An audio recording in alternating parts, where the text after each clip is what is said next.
Eles estarão aqui falando para os casais. Vai ser muito abençoado. Glória a Deus por isso. Eu quero trazer uma palavra para nós nessa noite. Uma palavra que está no meu coração. O Senhor colocou no meu coração. Só que antes de começar a ministrar essa palavra, eu quero convidar você a assistir um vídeo. Porque aí depois a gente já vai para os slides da mensagem. E esse vídeo, ele se conectou com uma pesquisa que eu li. E tem tudo a ver. Está no ponto aí? Consegue soltar? Preste atenção nesse vídeo. É a sua igreja. A história da sua igreja.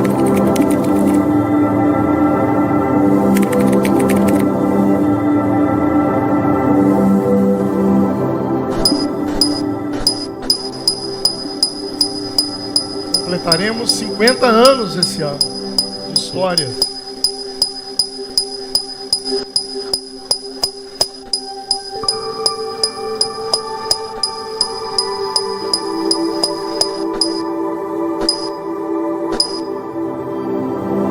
Igreja Batista Vale das Bênçãos, o início dela foi na favela da Rocinha, pastor Almir Guimarães. O nome Vale das Bênçãos é porque no fundo da igreja tinha um vale cheio de árvore. O pastor Almir Guimarães colocou uns bancos de madeira rústica e era onde nós fazíamos vigília de oração. Quando meu pai saiu daqui de Formiga e foi para Barra Mansa, ele não tinha nada. E lá ele aceitou Jesus, lá ele se converteu, aí foi o que aconteceu, o chamado. Meu pai chegou para minha mãe e falou assim: Maria, Deus está mandando a gente voltar para Formiga para abrir a Igreja Batista Vale das Bênçãos lá em Formiga.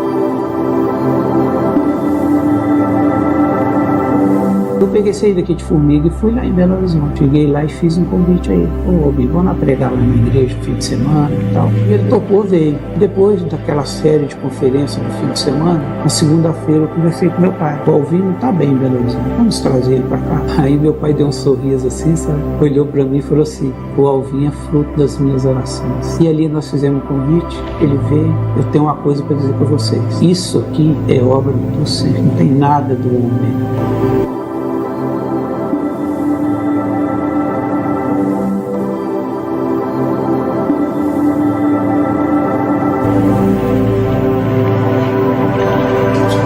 Marcou as nossas vidas, assim. Eu acredito que foi o poder de Deus que foi derramado, muitas pessoas sendo libertas, pessoas sedentas mesmo pela palavra. Cada dia o Senhor assim nos abençoava e cada dia aumentava mais o número de pessoas que a igreja não cabia.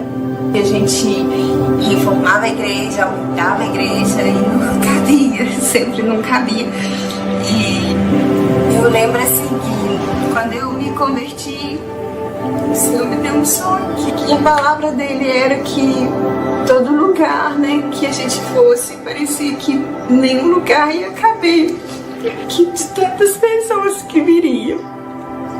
Então assim, eu vi muito o cumprimento dessa palavra. Sempre os lugares lotados e fila na porta da igreja. E eu vejo que o Senhor tem muito mais para fazer ainda. Eu creio nisso e que essa igreja, mesmo hoje, vai ser pequena por aquilo que Ele vai fazer nas nossas vidas. Eu creio que Ele tem muito mais ainda. E eu me lembro dos anos de 2001, 2002, 2003, 2004, 2005, que foram anos tão preciosos sobre esta igreja. Foram anos de um grande avivamento, de uma grande colheita. Deus trouxe coisas tão novas para esta igreja nesses anos. E nos próximos anos nós podemos viver duplamente o que vimos e vivemos nos últimos anos, em nome de Jesus.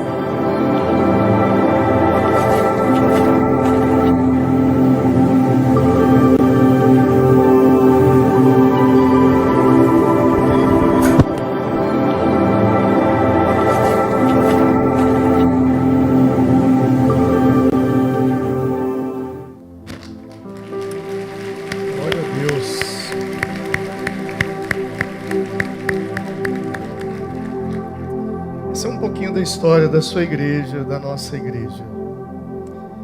E eu estava hoje pensando comigo, eu vi uma pesquisa, e vou usar o slide já.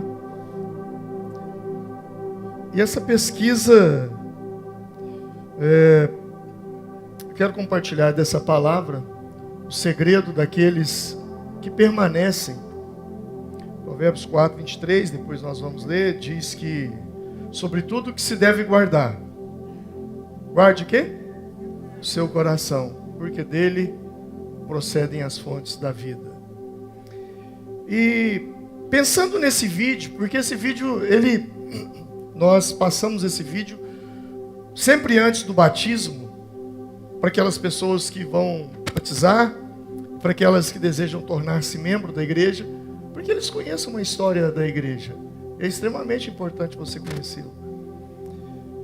Mas esse vídeo, hoje, ele me veio à mente em um contraponto. O Instituto Barna, ele fez uma pesquisa, The State of Pastors, o estado dos pastores no mundo. E eles chegaram à conclusão, nessa pesquisa, que 56% dos pastores sofrem com depressão. 65% dos pastores se dizem solitários e isolados. 1 a cada 3 pastores correm risco de esgotamento. 24% dos pastores afirmam conhecer algum pastor afetado por burnout, uma crise de esgotamento. 3 em cada 4 dizem que sabe pelo menos de um pastor cujo ministério acabou por causa do esgotamento. E o número chega a 76%. Dos pastores que sofrem com problemas relacionados à saúde mental, 51% lideram igrejas com menos de 100 fiéis. 56% servem entre igrejas de 100 a 250 pessoas. Nos grandes templos, 32% dos líderes religiosos informaram que já tiveram ou têm algum tipo de transtorno. 65% dos pastores se dizem isolados, não têm amigos. E a pesquisa destaca sentimentos comuns entre as esposas dos pastores, como solidão, críticas indiretas e a dificuldade de equilibrar as demandas do ministério com a vida familiar. Esses pastores podem contribuir, ou melhor, esses fatores podem contribuir para o desgaste emocional e físico dessas mulheres. E grande parte dos pastores tem os seus filhos desviados do Evangelho. Tristes números, concordam comigo? E eu viajo muito e um dos maiores desafios que eu vejo dos pastores são seus filhos. Muitos deles não estão na igreja, estão afastados do Evangelho e eles sofrem muito com isso. Eu, às vezes, me perguntava, como que um filho de um pastor, de um homem de Deus, ele vai se afastar dos caminhos do Senhor? E não é difícil. Porque enquanto o pastor está aqui ministrando, o filho está assentado aí. E é justamente nesse lugar onde acontecem as críticas mais pesadas. Ah, minha mãe falou ontem no jantar que o seu pai é isso, isso e isso. Ah, meu pai falou ontem que seu pai está fazendo isso e isso e está errado. Tem que mudar a igreja, não pode ser desse jeito. E esse filho vai escutando isso, escutando. E quando ele chega numa idade, ele diz assim: eu ir naquela igreja de hipócrita? Eu frequentar um lugar onde as pessoas abraçam meu pai e depois desferem críticas destrutivas pelas costas? Eu não quero saber disso.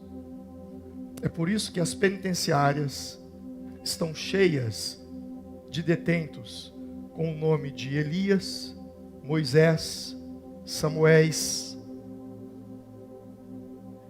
Joãos, nomes bíblicos, porque eles não suportaram a hipocrisia. Igreja não deveria ser um lugar de contendas, não deveria ser um lugar de fofocas, de rixas. Deveria ser um lugar aonde eu vou para me conectar com a palavra de Deus. Aonde eu vou, quando as pessoas me perguntam assim, como é que você define o culto de domingo? Eu falo igual um posto de gasolina. Você vai lá e abastece. E sai abastecido. Porque quando você para pensar, você às vezes já trabalha num lugar que você não gosta. Você trabalha com pessoas que você não gostaria de trabalhar. Você estuda em lugares que você não gostaria de estudar. Se assenta ao lado de pessoas que você não gostaria de se assentar. A gente faz tanta coisa que a gente não gosta. Agora, ir numa igreja que você não gosta, faz sentido? Sim ou não? Não faz. Não faz. Mas quando eu paro para pensar nisso, e eu olho para esse vídeo, e me lembro que quando eu comecei a pastorear, eu tomei uma decisão, eu deixei de viver os meus sonhos, para viver os sonhos de Deus. Eu simplesmente abortei a minha mocidade, a minha juventude, para viver inteiramente para o Senhor. Eu tinha 21 anos de idade quando eu comecei a pastorear. Fiz 56 esse mês de maio. Então tem 35 anos. E quando eu olho para esse vídeo que assistimos, e eu olho para essa pesquisa, eu falo, Senhor, eu sou um vencedor. Eu sou um vitorioso no Senhor. Porque ao ver essas estatísticas, esses números, isso sem falar do grande número de suicídio entre pastores. E aí a pergunta que fica é, pastor, qual é o segredo? Qual é a chave? E eu vou compartilhar isso com você, porque isso vai te ajudar na sua vida profissional, no seu casamento, nos seus relacionamentos. Ao longo desses anos, eu faço uma oração repetitiva. Eu já fiz inúmeras orações na minha vida, mas existe uma que de tempos em tempos eu a repito. Provérbios 4, 23. Sobre tudo o que se deve guardar. Guarda o quê? O teu coração, porque dele procedem as fontes da vida. Eu estou estreando uma Bíblia hoje que eu ganhei de presente do pastor Cezinha. Ele me deu essa Bíblia, eu tive lá em Laranjeiras, eu amei, estou apaixonado com essa Bíblia. Amei, ela é achei ela muito fofa, vou dizer assim, né? Muito fofa. Ela é... Bom, isso você sabe que o formato de uma Bíblia, ele importa muito no quanto você a lê. Não quero criticar os irmãos católicos, os amigos católicos, mas é uma Bíblia desse tamanho. Só para você carregar aquilo dá uma preguiça. Eu estou falando porque eu já participei, né? Então essa Bíblia, eu estou falando que ela é muito fofa, porque ela é muito fácil de manusear. Mas ela é na versão NVT, nova versão transformadora. E ela diz assim, acima de todas as coisas, guarde seu coração, pois ele dirige o rumo de sua vida. Por décadas eu tenho orado a Deus, Senhor, guarda o meu coração. Quando eu vejo que eu vou ficar triste com alguma coisa, eu digo, Deus, guarda o meu coração. Quando eu vejo que eu vou ficar irado, com raiva de alguém que tentou me prejudicar, eu digo, Deus, guarda o meu coração. Quando alguém me fala algo ofensivo, eu digo, Deus, guarda o meu coração, protege o meu coração, blinda o meu coração. Por quê? Porque eu sei que o coração é a fonte. São as nascentes, os mananciais, onde tudo é gerado. O seu destino, ele começa em seu coração. O coração, ele tem dentro de si as fontes da vida. Então eu posso te dizer que o meu sucesso, o seu progresso na vida está ligado ao guardar, ao proteger o seu coração. Porque o que entra no coração vai sair. Jesus falou sobre isso. Guarda o teu coração do que entra nele. Porque aquilo que entrar no seu coração vai sair pela sua boca. O que contamina o homem não é o que entra pela boca, disse o Senhor Jesus, mas é o que sai da boca. Isso é o que contamina o homem. Se tem uma coisa que tem poder sobre as nossas vidas, que dá destino à nossa vida, são as palavras que saem da nossa boca. As palavras que saem da nossa boca, elas vão nortear a nossa vida, elas vão nortear o nosso destino. Tiago, capítulo 3, versículo 6, diz que a língua também é um fogo, como um mundo de iniquidade. A língua está situada entre os membros do nosso corpo, e contamina o corpo inteiro e incendeia o curso da natureza, sendo por sua vez incendiada pelo inferno. A Bíblia está dizendo que a língua incendeia o curso da natureza. Você já percebeu que a sua boca, o seu céu da boca, ele tem o formato de um arco? E a língua o formato de uma flecha?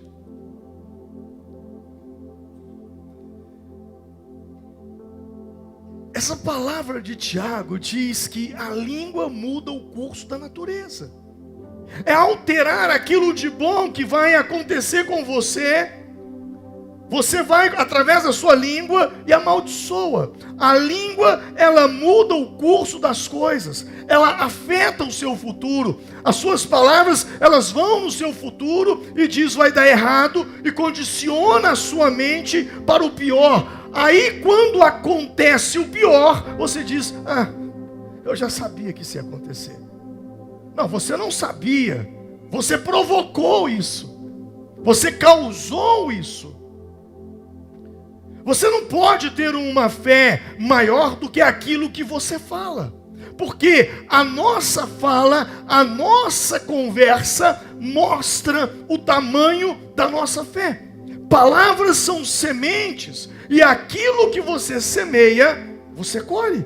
Gálatas capítulo 6, versículo 7 diz: não vos enganeis, de Deus não se zomba, pois aquilo que o homem semear, isso também ele colherá. Às vezes não colhe na hora. Já tem uns 20 dias que eu plantei rabanete. Acho que tem entre 20 e 25 dias que eu plantei. E hoje eu fui lá na minha hortinha, eles já estão grandes. Já está no ponto de colheita. Porque rabanete é aproximadamente 20, 25 dias para você colher. Mas se eu tivesse plantado uma jabuticabeira, um pé de jabuticaba, há 20 dias atrás, eu estaria colhendo hoje? Não. Então há frutos que você colhe imediatos, de forma imediata, e há frutos que você vai colher ao longo dos anos, mas o fato é que um dia a conta chega, um dia a colheita chega, para o bem ou para o mal, mas ela chega. Jesus disse para Pedro, antes que o galo cante 3 vezes, tu me negarás.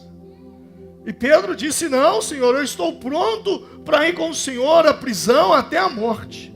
E aconteceu que quando Judas, ele traiu Jesus e Jesus foi preso, Pedro então fugiu e passou a acompanhar o Senhor de longe. E ele estava no pátio, do lado de uma fogueira, e alguém chegou, uma mulher, em Lucas capítulo 22, 57, disse, ei, você é um deles? E ele respondeu, não, eu não o conheço.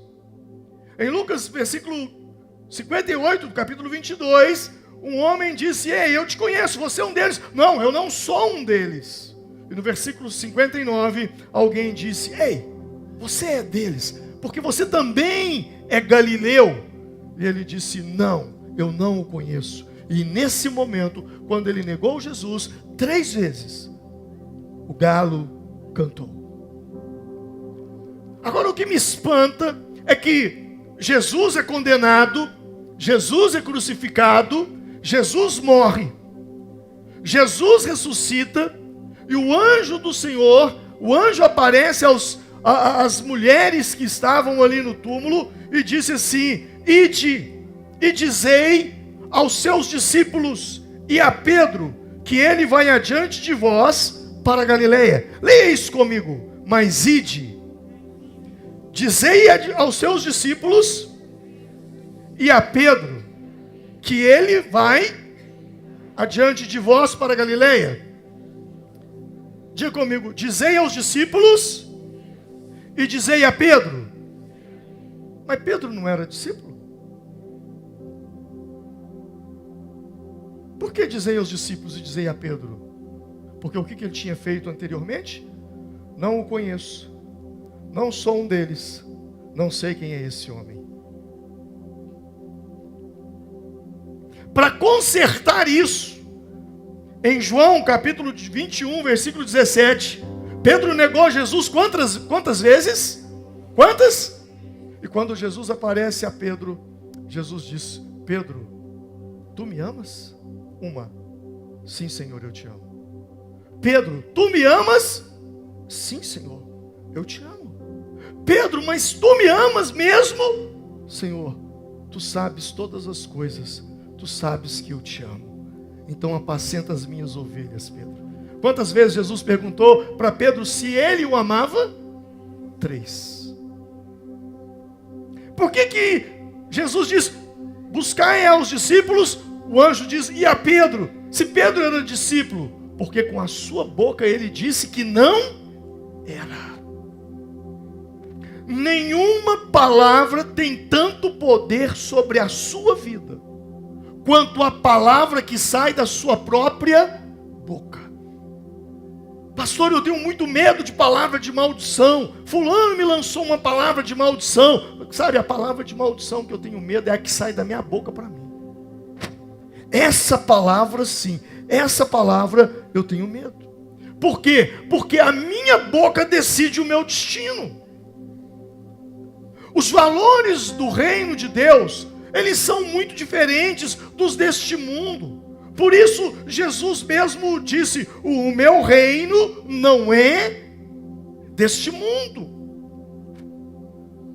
É completamente paradoxal os ensinamentos do mundo com os ensinamentos do reino. Por exemplo, no mundo você precisa ser o primeiro. No reino de Deus, Jesus disse: os últimos serão os primeiros, e os primeiros serão os últimos.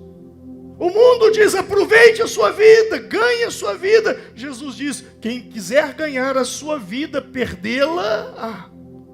E quem quiser perder a sua vida por amor a mim, vai ganhá-la. O mundo diz: pegue tudo que você puder, roube, ajunte, guarde, engane, trapace. Jesus nos ensina nas palavras dele: melhor coisa é dar do que o quê? Do que receber. É o contrário. Nas bem-aventuranças ele disse: felizes são os que choram, porque eles serão consolados. Paulo, escrevendo aos Coríntios, disse: quando eu penso que sou fraco, aí é que eu sou forte, porque o seu poder se aperfeiçoa na minha fraqueza. Paulo, escrevendo aos Romanos, diz: quando alguém te fizer o mal, pague com o bem. Você percebe que os valores, os princípios, os ensinamentos são muito diferentes. Por isso 1 Coríntios capítulo 1, versículo 27 diz: mas Deus escolheu as coisas loucas deste mundo para confundir as sábias. E Deus escolheu as coisas fracas deste mundo para confundir o quê? As fortes. Quem é o maior no reino de Deus? É aquele que perdoa ou é aquele que se humilha e perde perdão? Porque aquele que não quer ser perdoado é porque julga ter a razão. E ele se exalta. E a Bíblia diz que qualquer que a si mesmo se exaltar será humilhado. E qualquer que a si mesmo se humilhar, ele será o quê? Exaltado. Tem muita gente com a vida travada, dizendo: pastor, ore por mim, o diabo travou tudo na minha vida, o diabo amarrou todos os meus caminhos, fechou tudo para mim. Tem muita gente realmente sofrendo na mão do diabo, mas eu digo que grande parte dessas pessoas que pensam que o diabo fechou o caminho delas, na verdade quem fechou o caminho delas foi o próprio Deus. Porque na minha Bíblia, em Tiago capítulo 4, versículo 6, está escrito que Deus, o que ele faz? Resiste ao soberbo, mas ele dá graça aos humildes. Levanta aí, varão, maestro, meu maestro. Ele vai tentar passar aqui. Vamos lá. Você está entendendo? Obrigado. Senão ele ia me derrubar agora mesmo. Se ele resolve cair em cima de mim, eu estou enrolado. Por que eu fiz essa ilustração? Porque muitas vezes Deus está resistindo. Deus resiste quem? Ao soberbo. Por que está acontecendo? Eu vou fazer uma campanha, eu vou fazer uma corrente, eu vou orar. Oração não vai resolver, jejum não vai resolver, porque o único remédio para a soberba se chama humilhação. Não tem outro. E é Deus quem às vezes resiste a pessoa, para que essa pessoa então se enxergue. Às vezes o que entra no coração sai pela boca. Mas às vezes nem tudo sai pela boca. Muitas coisas que entram no coração saem através de sintomas, de doenças que os médicos não descobrem, porque a causa está no sentimento, nas emoções. São chamadas doenças psicossomáticas. Às vezes o que entra o que sai pela boca é por causa que o coração está cheio de medo, manifesta através de vingança, em forma de covardia, de desmotivação, de desistência. Por isso a Bíblia diz: sobre tudo o que você deve guardar, guarda o teu coração, porque o teu coração, ele vai dirigir o rumo da sua vida. Em Lucas capítulo 22, Jesus convida os seus discípulos para uma ceia. Foi naquela ceia, naquela mesa, que Jesus disse: um dos que aqui estão conosco é o que me trai. Jesus sabia que Judas iria traí-lo. Mas mesmo assim, Jesus ainda serve Judas. E no dia da traição, Jesus ainda se permitiu ser beijado por Judas. E o que Jesus me ensina é que não é sobre o que te aconteceu, mas é sobre como você tem reagido ao que te aconteceu. Porque Jesus, na última festa de Páscoa, ele estava muito animado. Mesmo sabendo que tudo iria acontecer, o texto diz, Jesus lhes disse: desejei ansiosamente comer convosco essa Páscoa antes do meu sofrimento. Jesus sabia que Judas o trairia.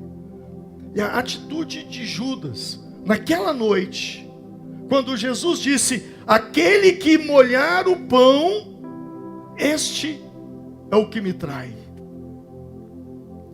Jesus naquela noite disse: um de vocês há de me trair. Imagine você naquele lugar, no lugar de Jesus, vivendo com uma pessoa que te trairia, uma pessoa que te venderia, uma traição que custaria a sua morte, a sua vida. Como é que você ia para esse lugar? Como é que você se assentaria naquela mesa? Porque a atitude de Judas tinha tudo para estragar aquela festa. Mas uma das coisas que mais me marca, que mais me chama a atenção, no homem Cristo, no homem Jesus, não no Deus. Jesus, ele tinha duas naturezas. Ele era Deus e ao mesmo tempo ele era homem. O que mais me fascina em Jesus é o equilíbrio emocional de Jesus. Essa é uma das coisas que mais me fascina. O seu comportamento. Mesmo sabendo que Judas estava lhe traindo, ele convida Judas para comer com ele. Ele poderia ter dito: olha, eu vou reunir 11 apóstolos. Um não vai entrar porque é o meu traidor. Não, ele permitiu. Ele se assentou na mesa. Ele anunciou tudo o que iria acontecer. Judas poderia ter estragado aquela festa, porque por coisas muito menores, muitas festas nossas são estragadas. Quer saber de uma coisa? Não vou fazer mais isso. Quer saber de uma coisa? Não vou mais naquele lugar. Quer saber de uma coisa? Quantas vezes você deixou de ir a lugares por causa de pessoas? Quantas vezes você abortou eventos, comemorações, celebrações por causa de pessoas? Jesus disse: eu vou. Não era uma multidão, eram 12. O fato de Judas estar ali, em momento algum, ele provocou um desequilíbrio emocional em Jesus. Oh Senhor, como eu gostaria de ser como o Senhor é. Como eu gostaria de ser. Sabe qual é a lição? A melhor forma de você enfrentar os seus problemas não é fugindo deles, mas é olhando nos seus olhos. Aprenda isso. Jesus poderia ter fugido daquela ceia. Jesus poderia ter dito: eu não vou mais, não farei mais, não vai ter mais ceia. Mas ele foi. Porque a melhor forma de você resolver os seus problemas não é fugindo deles, mas é encarando-os de frente, olho no olho. Naquela noite, quando Judas é desmascarado, Jesus poderia ter interrompido a festa e se isolado, mas não. Ele partiu o pão e deu graças. Ouça o que eu vou te dizer. O inimigo não quer apenas impedir você de conquistar. Ele quer impedir você de festejar. Tem gente que conquistou mais do que você na vida. Vamos falar de coisas materiais. Uma casa melhor, um carro melhor, uma renda melhor, uma profissão melhor, mas não consegue festejar. Porque muitas vezes a maior guerra espiritual não é sobre conquistar, mas é sobre festejar aquilo que conquistou. Por isso você vê muita gente na vida vencendo, triunfando. Puxa, todos os meus sonhos foram realizados. Mas você não vê nenhuma razão de alegria. Você não vê, não digo razão, você não vê nenhum sinal de alegria, nenhum sinal de comemoração. Porque o inimigo, ele não quer apenas te impedir de conquistar, mas ele quer te impedir de festejar. E se tem uma coisa que Deus ama, é te ver festejando. Bom, quando você lê na Bíblia, você vai perceber que Deus é um Deus de festas. Quantas festas tem na Bíblia? Não, Deus é um Deus, Deus ama tanto festa, mas ama tanto festa, que o primeiro milagre que Jesus fez, registrado, foi na onde? Na onde? Uma festa de casamento. Se tem uma coisa que Deus ama, é te ver festejando. Por isso, na noite em que Jesus foi traído, Jesus nos mostra que o festejar, o celebrar, o se alegrar, não depende das circunstâncias. Em Êxodo capítulo 5, Deus dá uma palavra para Moisés. Assim diz o Senhor, o Deus de Israel. Eles estavam escravizados no Egito, e Moisés foi entregar uma palavra para Faraó. E a palavra foi: deixa o meu povo ir, para que me celebre uma festa no deserto. Diga comigo: para que me celebre uma festa no deserto. Ao mandar o povo fazer uma festa no deserto, ele deixa bem claro que a verdadeira festa não depende de ambiente. Não é sobre o quanto você tem no bolso. Não é sobre o ambiente, o salão que você não conseguiu alugar. Deixa o meu povo ir para celebrar a mim uma festa no deserto. A festa podia ser lá em Canaã, terra que manda leite e mel. Não. Deixa o meu povo celebrar na onde? No deserto. Para falar para mim e para você que para eu e você tem um coração que celebra, tem um coração que se alegra, tem um coração que festeja, independe de ambientes. E isso só acontece quando você guarda o seu coração. Guarde o seu coração daqueles que te abandonaram. Quando foi descoberto o ato de traição, Jesus continuou na mesa, porque para ele é mais importante os que ficaram do que aquele que saiu. Naquela mesa, Jesus disse para Judas: o que tendes para fazer, faça-o depressa. E Judas saiu. E naquele momento, naquele ambiente, porque Jesus sabia que mediante aquela traição, ele seria condenado e morto. Imagina que situação, que climão. Mas mesmo assim, Jesus continuou na mesa, celebrando aquela festa. Jesus me ensina que é mais importante celebrar com aqueles que ficam do que chorar por aqueles que vão. Não entristeça o seu coração pelos que se foram. Alegre pelos que ficaram. As decepções da vida não podem roubar o desejo de festejar, de agradecer. Foi traído? Parta o pão e dê graças. Valorize quem ficou na mesa com você. Esqueça o Judas que saiu da mesa. Foque em quem ficou para celebrar com você. Talvez você está sofrendo.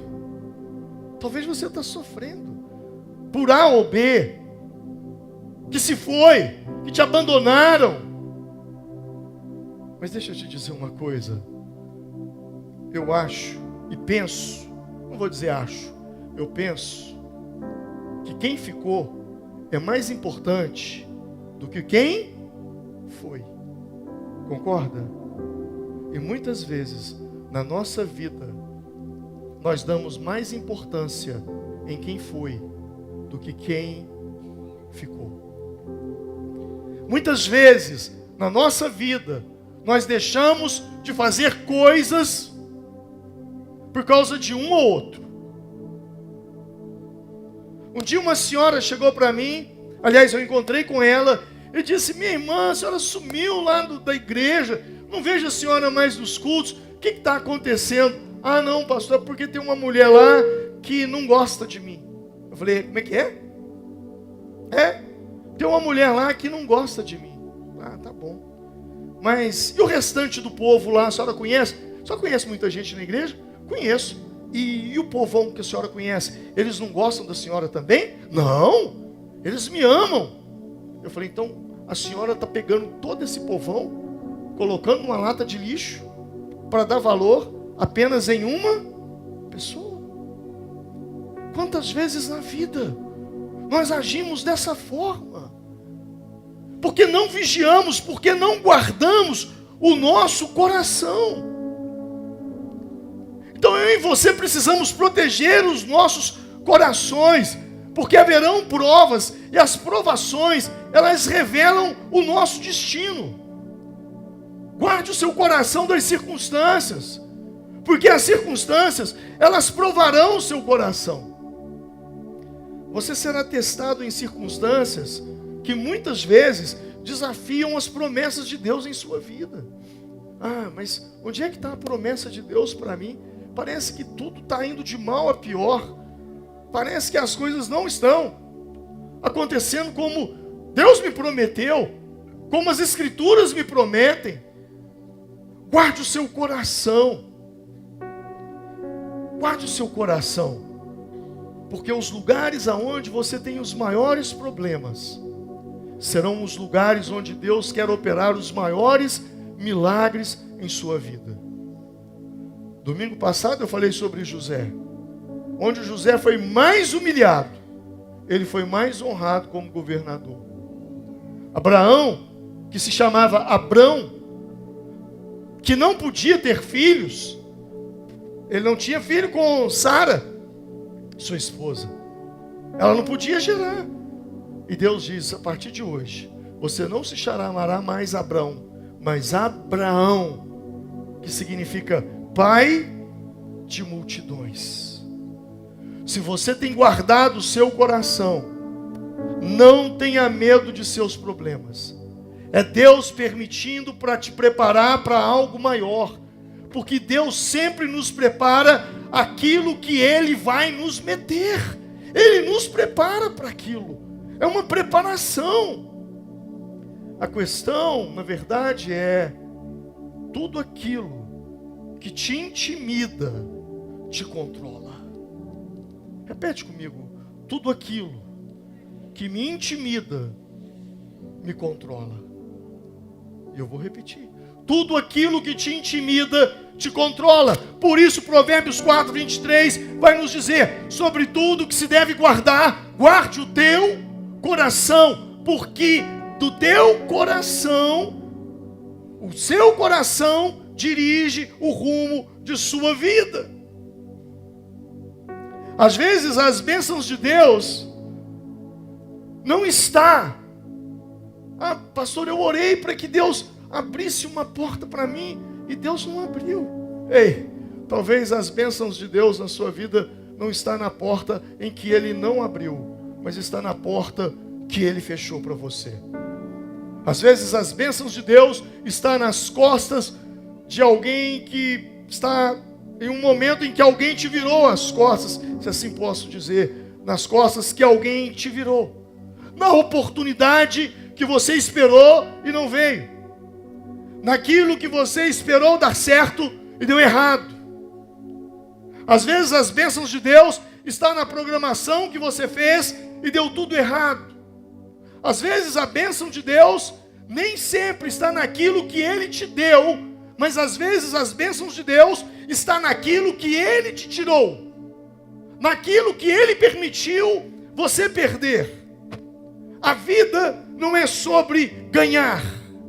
Muitas coisas é sobre saber perder. Porque muita gente sabe ganhar, mas pouca gente sabe perder. E por isso eu digo que às vezes as bênçãos de Deus nem sempre está naquilo que Ele pode nos dar, mas naquilo que Ele pode nos tirar. Se porta aberta significa projeção, porta fechada significa proteção. Eu quero concluir te dizendo o seguinte: se você guardar o seu coração dos maus sentimentos, tudo que as pessoas fizeram contra você vai asfaltar o seu caminho, o seu destino para promessas daquilo que Deus tem para a sua vida. Todas as palavras contrárias a você, se você guardar o seu coração em Deus, serão usadas para cumprimento das promessas de Deus sobre a sua vida. Isaías 54, 17 diz: toda arma forjada contra ti, ela não prosperará. E toda língua que se levantar contra ti em juízo, tu a condenarás. Porque essa é a herança daqueles que servem ao Senhor, daqueles que guardam o seu coração sobre tudo que se deve guardar. Se coloque de pé nesse momento. Eu quero orar com você.